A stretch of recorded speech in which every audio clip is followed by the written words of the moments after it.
केंद्रीय मंत्री खेलो इंडिया के माध्यम से नगरोटा बगवा विधानसभा क्षेत्र पहुंचे हुए थे, जहां पर उनके द्वारा टेबल टेनिस और वेट लिफ्टिंग एकेडमी की शुरुआत की गई। साथ में उन्होंने हाल ही में संपन्न हुए 5 राज्यों के चुनावों में मिली जीत को लेकर कहा कि केंद्र और प्रदेश की नीतियों को स्वीकार किया है और विपक्ष अपनी नाकामियों को अभी बरकरार रखे हुए है। अनुराग ठाकुर ने कहा कि खेलो India residential centre weight lifting table tennis का स्थानीय खिलाड़ियों को बेहतर कोचिंग की फैसिलिटी देगा। भविष्य में खिलाड़ी यहां पर खेल सके और खेलों का आयोजन हो सके, इसके लिए यहां सेंटर बनाया गया है। खेलो इंडिया के तहत अलग अलग स्तर पर आयोजन किया जा रहा है। आज प्रधानमंत्री मोदी ने अलग मुहिम शुरू की है। खेलो इंडिया के माध्यम से लाभ हो रहा है। खेलो India residential centre weight lifting और टेबल टेनिस का, जहां एक और स्थानीय खिलाड़ियों को एक अवसर देगा, बेहतर कोचिंग का, बेहतर रेजिडेंशियल फैसिलिटीज़ का। वहीं पर भविष्य में इस क्षेत्र से देश और अंतर्राष्ट्रीय स्तर पर खिलाड़ी खेल सके, इसलिए सेंटर यहां पर बनाया गया है। और खेलो इंडिया का कल्पना ही माननीय प्रधानमंत्री जी की ये है कि देश भर में ऐसे हज़ारों सेंटर्स खोले जाएं, ताकि ग्रामीण क्षेत्रों से जो प्रतिभाएं हैं उनको निखारा जा सके, उनको तराश कर आगे पहुंचाने का अवसर हो। फिर खेलो इंडिया यूथ गेम्स हो या खेलो इंडिया यूनिवर्सिटी गेम्स हो, वहां पर उनको इवेंट ज़्यादा मिल सकें परफॉर्म करने के लिए। इसी तरह से टॉप स्कीम्स बनाई गई है, टारगेट ओलंपिक पोडियम स्कीम, ताकि ओलंपिक्स में मेडल जीतने के लिए एलीट खिलाड़ियों को ट्रेनिंग दी जाए। उनका रहने का, खाने पीने का, उनके खेलों का सारा खर्चा भारत सरकार उठाती है। ये अपने आप में एक शानदार शुरुआत प्रधानमंत्री मोदी जी ने की है, जिससे खेलों को बढ़ावा भी मिला है। लेकिन अभी भारत को बहुत आगे जाना है। स्कूल स्तर पे जितना खेलों को बढ़ावा मिलेगा, तो कैच देम यंग, यानी कि युवावस्था से ही उनको पकड़कर, तराश कर, खिलाकर, ट्रेनिंग देकर एक चैंपियन एथलीट के रूप में आगे बढ़ाया जा सकता है।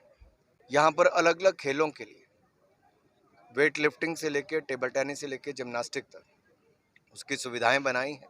मुझे पूर्ण विश्वास है आने वाले समय में हमारे देश के जो नामी ग्रामी खिलाड़ी होंगे वो इस क्षेत्र से आएंगे। आती हूँ प्रधानमंत्री मोदी जी का, राष्ट्रीय अध्यक्ष जी का, जिन्होंने मुझे उत्तर प्रदेश में सह प्रभारी के रूप में चुनाव लड़ाने की जिम्मेदारी दी। मोदी जी की लोकप्रियता, मोदी जी का काम, कहीं ना कहीं विकास, गरीब कल्याणकारी योजनाएं और आपदा के समय जो प्रबंधन, उसको लेकर जनता के बीच में जो मोदी जी की छवि का, मोदी मैजिक का हमें लाभ मिला। वहीं उत्तर प्रदेश में योगी आदित्यनाथ जी ने गुंडा अपराधी माफियों के खिलाफ जो कड़ी कार्रवाई की और कानून व्यवस्था में जो सुधार लाए, गरीब कल्याणकारी योजनाओं को जन जन तक पहुंचाने का काम किया, वैक्सीनेशन से लेकर राशन तक 2-2 बार देने का काम भी किया। ये अपने आप में जनता में एक चर्चा का विषय बना हुआ था और जनता ने दिल खोलकर भारतीय जनता पार्टी का सहयोग किया है। मुझे अवसर मिला सह प्रभारी के नाते, मैं धन्यवादी हूँ, क्योंकि इतने बड़े राज्य में चुनाव लड़ाना अपने आप में बहुत चुनौतियाँ भरा भी होता है। जहाँ एक और बहुत कुछ सीखने को मिला, वहीं पहले जम्मू कश्मीर के प्रभारी के नाते, चुनाव प्रभारी के नाते, और अब उत्तर प्रदेश में चुनाव सह प्रभारी के नाते ये दोनों जीत पार्टी के पक्ष में लाकर खड़ा कर पाया हूँ।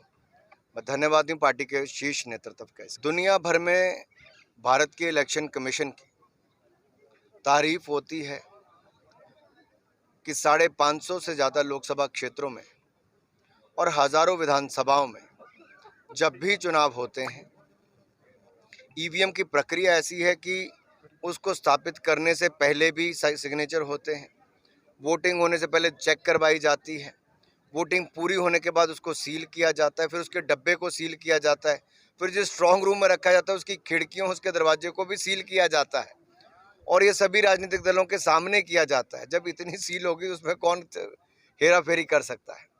बात यह है कि कुछ राजनीतिक दल ऐसे हैं, कांग्रेस, सपा, बसपा, जिन्होंने 2014, 2017, 2019, 2022 4 चुनाव लगातार हारे। जनता ने इनको नकारा है और इन्होंने इस बात को स्वीकारा नहीं है, और इसलिए बार बार ये लोग हार रहे हैं। ये अपनी खामियां, अपनी कमियां, अपने भ्रष्टाचार, अपने अपराधियों को संरक्षण को लेकर अभी भी जागरूक नहीं हो रहे, इसलिए जनता बार बार इनको हरा रही है। इस तरह से 4 राज्यों में 5 साल शानदार सरकार चलाने के बाद हम वापस सत्ता में आए। हिमाचल प्रदेश में भी हम वापस सत्ता में आए।